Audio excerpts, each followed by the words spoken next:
하나님께서 구약 성경을 이렇게 쭉 읽어오면서 항상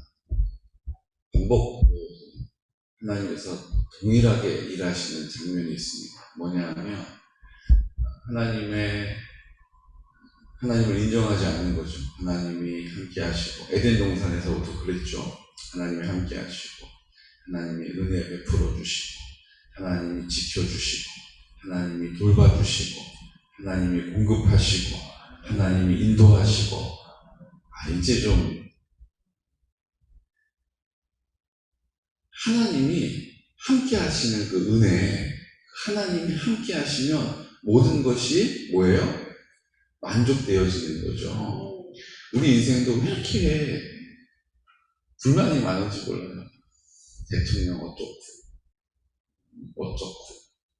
조합장 어떻고, 연장 어떻고, 이장 어떻고, 담임 목사 어떻고, 부역장 어떻고, 뭐가 어떻고, 뭐가 저떻고. 이게 내가 주인으로 사는 것이 워낙 몸에 배어 있다 보니까 내 구미에 맞지 않으면 그거를 견딜 수가 없는 거예요. 그러니까 모이면 그거와 비슷한, 이게 또요, 사람이 유유상종이라고 그러죠. 이게 딱 보면 보여요. 야, 저 사람도 마음에 안 드는구나. 그러면 이제 어떻게 해요? 몇 마디 던져보면 금방 알잖아요? 그러면 이제 뭐라 그래요? 노골적으로 또 말하는 거예요. 그렇지 않냐고? 그렇다고? 이제 막 이러면서 또 막 이야기가 오고 가죠. 하나님이 함께 하시지 않으면 우리는 만족이 없어요. 근데 우리는 이거 하면 만족한다라고 스스로를 속이고 열심히 그걸 해요. 근데 거기에 가봐도, 그 일을 해봐도 만족이 없어요. 그냥 죽어도 좋으니까 돈이라도 많으면 좋겠다. 먹고 죽으면 좋겠다고. 뭐 쓰다 죽으면 좋겠다. 근데 여러분 보십시오. 쓰다 죽을 만큼 있는 사람도 뭐가 그렇게 마음에 안 드는 게 많은지 몰라요. 그렇죠? 난 그냥 코가 1cm만 높아도 좋겠다. 그냥 인물이 못났다, 빠진다. 근데 여러분, 인물이 좋은 사람도 보면 그 인물 좋은 것 가지고 만족하며 사는 일 별로 없어요.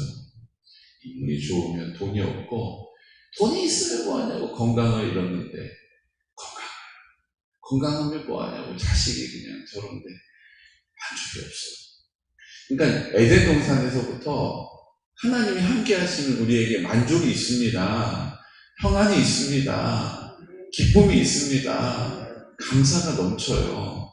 그런데 거기서도 뭐 하는 거예요? 하나님을 인정하지 않고 내가 주인 되려고 선악과 따먹으려고 기웃거리다가 결국 하나님 인정하지 않는 자리에서 버림을 받죠. 타락하죠. 그리고 또 하나님이 그럼에도 불구하고 은혜를 주시고 또 하나님이 건져주셔서 또 우리 인생을 살게 하시고 또 그러다가 하나님이 주시는 은혜를 은혜로 알지 못하고 또 방만히 행하다가 어떻게 해요? 홍수를 만나고 또 하나님 앞에 진노를 당하고 또 하나님이 은혜 주셔서 살다가, 그러니까 이게 지금 계속 뭐예요? 반복이 되는 거예요. 창조했다가 타락했다가 하나님의 구속이 임하고 다시 타락하고, 이게 계속 쳇바퀴 돌듯이 돌아가는 거예요. 결국은 그렇게 저렇게 하다 어떻게 합니까? 이제 하나님께서 그 백성들을 구원하시려고 그 요셉을 통하여서 애국으로 가게 하셨죠. 기근이 드는, 그러니까 이 땅에 성경이 말하는 것이죠. 기근이 드는 것, 전염병, 메뚜기 때 우리 힘으로 어떻게 할 수 없는데 원인을 모르고 되어지는 일들을 볼 때 하나님을 보기를 축복합니다. 하나님을 그때 바라봐야 하는 것이죠. 그러니까 기근이 드는 일들 앞에서 어떤 일이 벌어집니까? 하나님의 백성들을 구원하셔서 이집트로 옮겨주셨고 그곳에서 대우받으면서 살게 하시잖아요. 또 거기서 하나님을 잊어버리고 또 자기 앞가림하면서 사느라고 전전긍긍하다 보니까 어떻게 돼요? 거기서 또 하나님께서 모세를 보내셔서 그 이집트에서 그 핍박 가운데, 고통 고난 가운데 건져주시지 않습니까? 자기들 힘으로 할 수가 없었던 자리에서 하나님의 능력을 나타내신 거죠. 그리고 이제 모세를 보내주셨던 것처럼 이제 누구를 보내주신 거예요? 다윗을 보내주시는 거예요. 그래서 누구에게 건져주세요?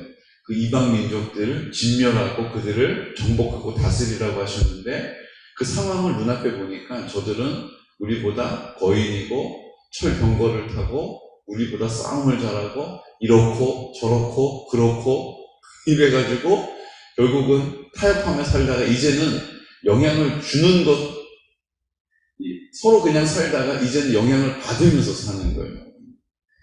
그러니까 온통 사람들마다 그 민족들이 이스라엘 백성들을 각 지파대로 괴롭히죠. 나중에는 이제 블레셋이 대놓고 이스라엘 민족 전체를 다 휘잡아가지고 100년 넘는 시간을 이스라엘 백성들을 괴롭히지 않습니까? 거기서 누가 그것을 구원해 줍니까?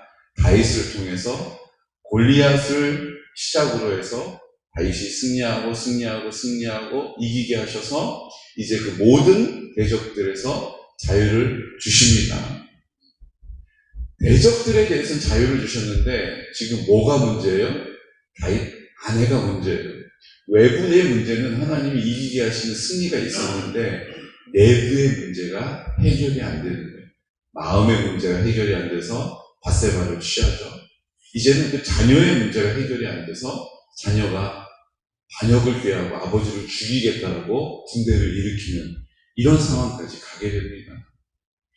믿음의 용장이었던 다윗이 블레셋 민족들, 그 옆에 있었던 아람 민족들, 암몬 민족들, 모압 민족들, 그 주변에 있었던 해결하지 못했던 문제들을 싹 해결했는데 그 안의 문제가 해결이 안 되는 거예요.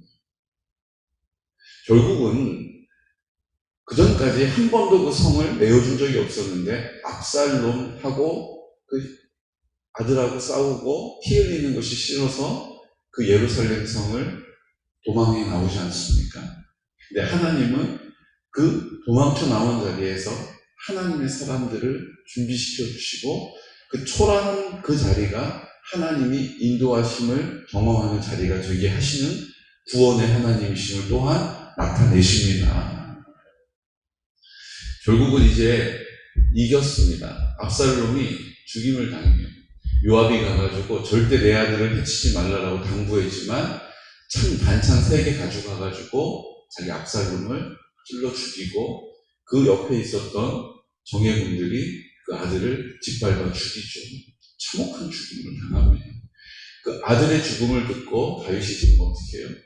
이걸 보면 다윗은요, 어떤 상황 앞에서도 믿음으로 담대한 사람이 아니에요. 자기 아들 죽은 그 죽음에 슬퍼하면서 압살롬아 내 아들아 탄식하면서 그것을 어떻게 해요? 이기지를 못해요. 다윗은 우리가 성정이 비슷하다라고 저는 믿습니다. 약해 빠진 사람이에요.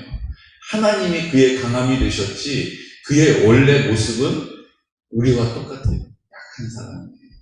자기 아들의 죽음 앞에서 그 슬픔을 이기지를 못하고 울며 슬퍼한다는 그 사실을 백성들이 듣고 그 백성들이 승리의 계단을 부르면서 돌아와야 하는데 뭐예요? 슬퍼하면서 돌아오는 거예요. 싸움에 쫓겨 부끄러워 도망함 같이 가만히 성읍으로 돌아오는 거예요. 왜요?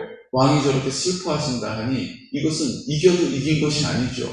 그러니까 고개를 푹 숙이고 이겼는데도 이긴 것을 기뻐할 수가 없어요. 왜요? 왕이 저렇게 슬퍼하신다 하니. 그날의 백성들이 싸움에 쫓겨 부끄러워 도망함 같이 가만히 성읍으로 들어갔는데 왕이 그의 얼굴을 가리고 큰 소리로 부르되 내 아들아 압살롬아 내 아들아 하니 이게 지금 하나님이 우리를 보시는 하나님이 자녀된 우리를 보시는 마음인 줄로 믿습니다. 내 아들아 희성아 내 아들아 그 아들을 잃어버리고 슬퍼하는 그 다윗의 심정은 하나님의 심정인 것이죠. 그런데 그거 아랑곳하지 않고 누가 지금 이거에 대해서 딴지를 걸어요? 요압이 딴지를 거는 거예요. 뭐라고 이야기합니까? 왕께서 미워하는 자는 사랑하시며 사랑하는 자는 미워하시고 오늘 지휘관들과 부하들을 멸시하심을 나타내심이라. 오늘 내가 깨달으니 만일 압살롬이 살고 우리가 죽었더라면 왕이 마땅히 여기실 뻔하였나이다. 이제 곧 일어나 나가 왕의 부하들의 마음을 위로하여 말씀하옵소서. 내가 여호와를 두고 맹세하옵나니 왕이 만일 나가지 아니하시면 오늘 밤에 한 사람도 왕과 함께 머물지 아니할지라. 그리하면 그 화가 왕이 젊었을 때부터 지금까지 당하신 모든 화보다 더욱 심하리이다. 아주 그냥 무슨 협박도 아니고 왕한테 지금 뭐라고 막 꾸짖고 있는 거예요. 누가요? 압살롬이. 왕 도대체 이게 뭐 하는 거냐고. 지금 백성들이 이래야 되냐고 지금. 지금 우리가 죽었으면 좋아할 뻔했다고. 압살롬 그 반역한 놈 죽은 거 뭘 그렇게 그거 가지고 지우지 짜고 있냐고 막 혼내고 있는 거예요. 맞아요. 그 백성들의 사기 면에서 보자면 그 말이 맞습니다. 그런데 요압이 할 얘기는 아니죠. 이런 의미 다 있어요, 진짜. 요압이 하면 안 되는 말이죠, 이 말은. 다른 사람이 말하면 몰라도 그 아들 압살롬을 죽이지 말라고 당부했음에도 불구하고 왕의 당부를 무시하고 가가지고 자기 아들을 찔러 죽인 요압이 이 말 하면 안 되죠. 요압은 이런 사람이에요. 그런데 다윗의 오른팔인 거예요. 여러분, 우리 인생이 이래요. 내가 가장 믿는 사람이요, 가장 내 마음 헤집어 놓는 사람일 수 있어요. 주님밖에 없습니다. 나는 주님밖에 몰라. 나는 주님밖에 없어. 그리고 돌아오는 장면을 우리가 보지 않습니까? 근데 누가 그 앞장을 섭니까? 유다 지파 사람들이 앞장을 서요. 누가 그 돌아오는 길에 함께 합니까? 참 신기하죠. 다윗이 도망쳐 나가던 그때에 저주했던 시므이. 다윗이 도망쳐 나가던 가운데 시바가 와서 어떻게 해요? 무비보셋은 사울의 아들을 잘 먹이고 하시더니 배신했어요. 우리 주인 무비보셋이 이때다 하고 우리 사울의 집을, 사울의 나라를 다시 회복하겠다라고 반역을 깨하고 있어요. 거짓말 했잖아요. 근데 여러분, 다윗이 그때 뭐라고 얘기합니까? 모든 재산을 다 너한테 주겠다. 이렇게 말해버려요. 여러분, 잘 보면요. 우리가 감정으로 행하는, 그래서 감정으로 하는 말들이 나중에 수습이 안 되는 일들이 참 많이 있습니다. 그러니까 하나님의 영광을 온전히 세우지 못하는 이유가 대부분은요, 우리가 감정에 치우쳐서 하는 말들일 때가 있어요. 그러므로 하나님의 사랑으로 인해서만 말하는 은혜가 있으시기를 축복합니다. 하나님의 사랑으로 인해서만 말할 수 있는 능력과 은혜를 달라고 기도하는 믿음의 사람 되시기를 축복해요. 우리가 감정에, 우리가 보여지는 것에 마음이 확 상해가지고 뱉은 그 한마디 때문에 어려울 때가 있어요. 지금 돌아오는 길에 무비보셋이 왕을 맞이하러 나옵니다. 그랬더니 왕이 너무 기가 막힌 거예요. 분명히 무비보셋을 보기 전까지는 뭐라고 들었어요? 반역을 꾀하여서 자기 사울의 집을 다시 세우려고 한다라고 들었는데 머리를 조아리면서 기뻐하면서 왕을 맞이하러 오는 거예요. 뭐지 이게? 도대체 너는 왜 오지 않았냐? 내가 갈 때 함께 건너가지 않았냐? 네가 나와 함께 밥을 먹으며 내 왕자들과 함께 하지 않았냐? 제가 가려 하였으나 노새를 타고 다리를 저는 사람이라 이리저리 준비하는 일들이 서툴렀는데 그때 시바가 나를 속여서 가지 못하게 했습니다. 그리고 그 자리에 싹 와가지고 거짓말로 자기의 공로를 드러냈지 않습니까? 왕이 그것을 듣고 이제 알게 된 거예요. 그런데 이제 와서 시바 이리로 와라. 왜 거짓말했느냐. 이렇게 얘기하는 것이 조금 마땅치 않은 거예요. 그래서 뭐라고 얘기합니까? 이러다가 뭐라고 얘기해요? 그러면 그 재산을 반으로 나눠서 시바도 뭐 나름대로 역할이 있었으니까 반씩 나눠 가지라고. 여러분, 이게 우리의 혈기를 쫓아서 살아가는 인생의 뭐예요? 나중에 수습이 안 되는 장면이 되는 것입니다.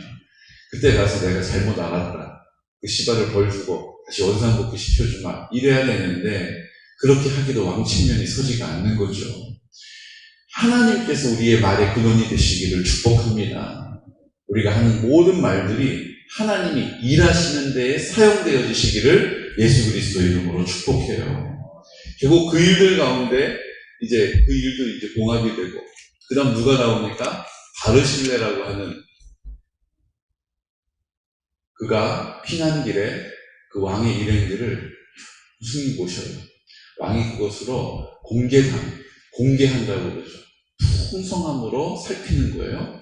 그랬더니 돌아가자. 내가 이제는 예루살렘으로 돌아가서 바르실레 당신을 공개할 것이다. 이렇게 얘기해요. 근데 바르실레 뭐라고 합니까? 아이고, 다 늙은 제가 이제 돌아가서 뭐합니까? 저는 그냥 우리 부모 곁에서 제 삶을 마감하고 싶습니다. 웬만한 사람 같으면 그 돌아가는 행렬에 끼어가지고 한자라 하고 싶었을 거예요. 근데 바르실레는 자기를 위하여 사는 사람이 아니었기 때문에 다윗을 위하여 공개할 수 있었던 것입니다. 그러니까 지금도 마찬가지예요. 나를 위해 살지 않기 때문에 주님의 영광을 쫓아 사는 사람이기 때문에 왕이 돌아가자라고 내가 너와 함께하고 내가 너를 포상하겠다라고 말하는 일에 있어서도 아닙니다라고 말할 수 있는 것입니다. 그리고 뭐라고 얘기합니까? 김함이라고 제 아들이 있는데 제 아들을 좀 데려가 주시죠. 그 아들을 부탁해요. 다윗이 그 아들을 거둡니다. 그리고 함께 그 영광스러운 돌아가는 자리에 있게 되죠. 여러분 보십시오. 우리가 고난의 행적을 통해서 쭉 그 과정을 통해서 만난 사람, 만난 사건들, 이 모든 일들이 하나님께서 그것을 해결해 주시는, 구원해 주시는 날에 모든 것이 다 뭐가 돼요? 모든 것이 다 해석이 되고 해명이 되고 회복이 되는 거예요.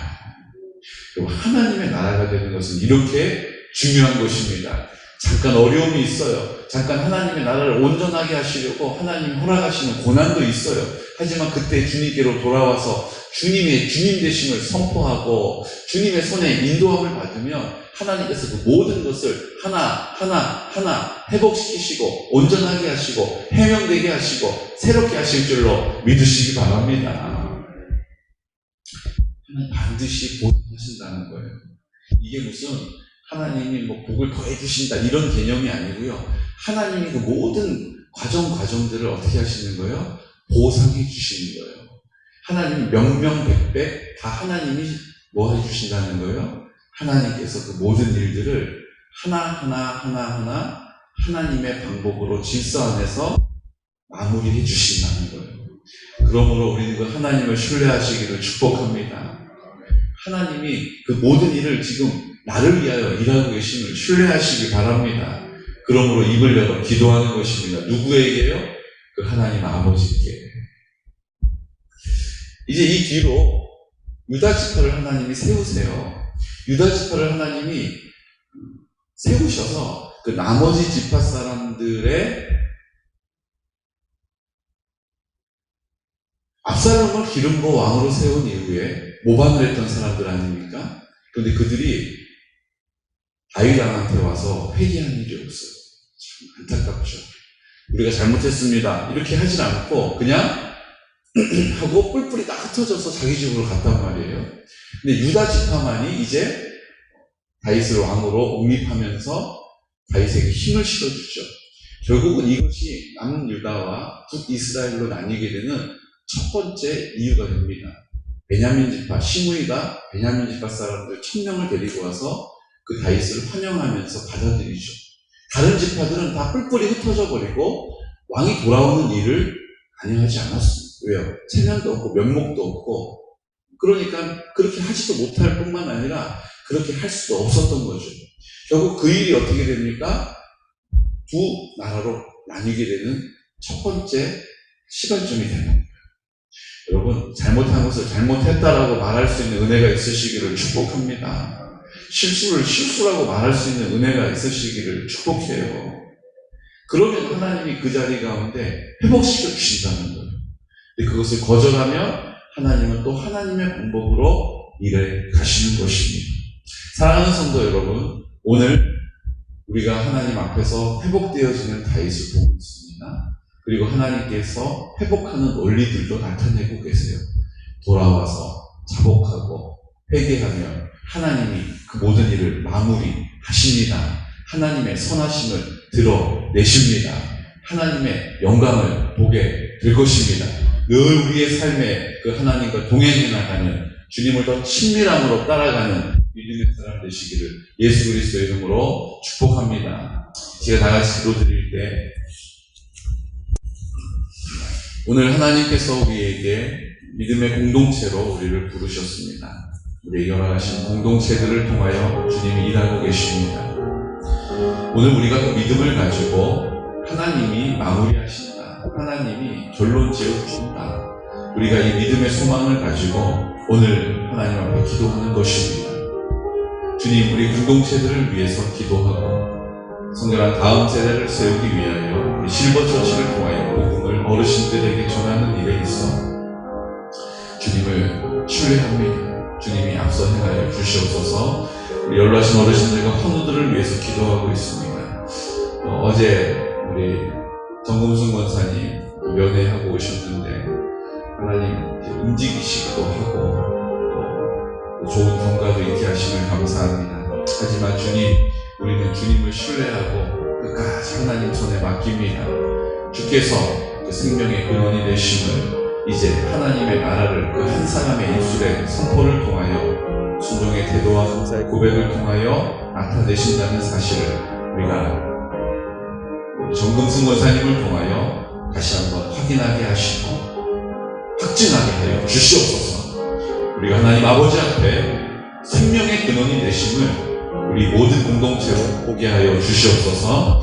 아버지, 사순절을 구별하여 주님 앞에 구별하게 하심을 감사합니다. 하나님 아버지 앞에 성결한 삶을 살게 하여 주옵소서. 주님, 회개할 것을 회개할 수 있는 용기를 주시고 잘못을 시인할 수 있는 담대함도 허락하여 주시옵소서. 주여, 우리 하나님 앞에 하자포 섭리를 위해서 기도하고 있습니다. 주님의 나라와 주님의 권세가 우리 섭리 가운데, 그 10년 가운데 나타나게 하여 주시옵소서. 이 시간 나사렛 예수 그리스도 이름으로 선포하면서 기도드리겠습니다. 주여, 주여, 주여.